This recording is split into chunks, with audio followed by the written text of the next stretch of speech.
Eric Cooper, ERIC, COOPER, President CEO, San Antonio Food Bank. And we're here at the Port of San Antonio, where thanks to our good friends at Boeing, they provided the financial support. So about 1,000 families are able to get food. Lots of volunteers showed up on a Saturday morning to help their neighbors in need. And it's pretty inspiring, right? The last few months for us at the food bank, we've been stressed. There's been a lot of federal cutbacks, the uncertainties, but the need still exists. And when companies step up like Boeing or individuals choose to volunteer, it helps to put food on the table for families in need. And I've been standing here and lots of families expressing their gratitude, saying thanks. They didn't know where else to go. And so, man, if you've got a little extra time and want to come volunteer, or you can make a donation, it goes a long way. This time in Washington, man, if you guys don't understand this need that's behind me, come and volunteer. I know budget reconciliation is making some tough choices, but you can't take food off the table of a hungry family. And it's important to strengthen those safety nets so that people can eat.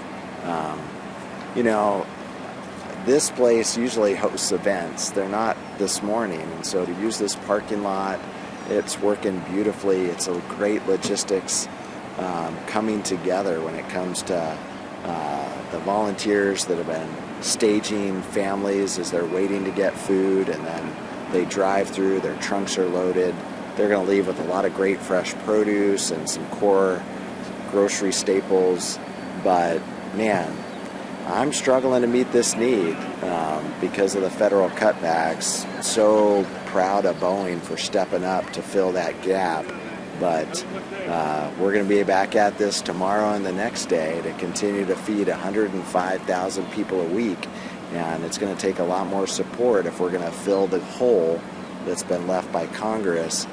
Please, guys in Washington, please do not cut the SNAP program, because it puts food on the table for our residents throughout the United States. But here in San Antonio, it makes the difference in helping them feed their kids. Eric, see these cuts we talk about doing just really great. I personally have to do without sometimes with things that I can hold off not buying. What are some of the things you guys have to do? Yeah, so I mean, with a cut to the food bank, it just means we have to ration.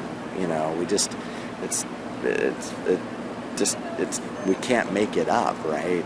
I think of the SNAP cuts, right? For every one meal I provide, SNAP provides 9. Congress is talking about eliminating basically one of the meals they provide, which would mean I would have to provide 2. For that to happen on the scale that we feed, the food bank would have to double, and I just don't think philanthropy is going to be able to fill that gap. And so what we'll have to do is take that one meal and in essence cut it in half. And it's that rationing. It's that I'd like to give you more, but I just don't have it. We typically provide a week's worth of food. Maybe the future is we just provide for a few days. We have the pasta, but we don't have the marinara. It's. If I miss this one today, can I come tomorrow? Or where do I go to get it? Yeah, so I mean, if there's anyone that's struggling right now, please go to our website, safoodbank.org, or call our helpline, 210-431-8326. We're here to help. We've got food and we want to share it.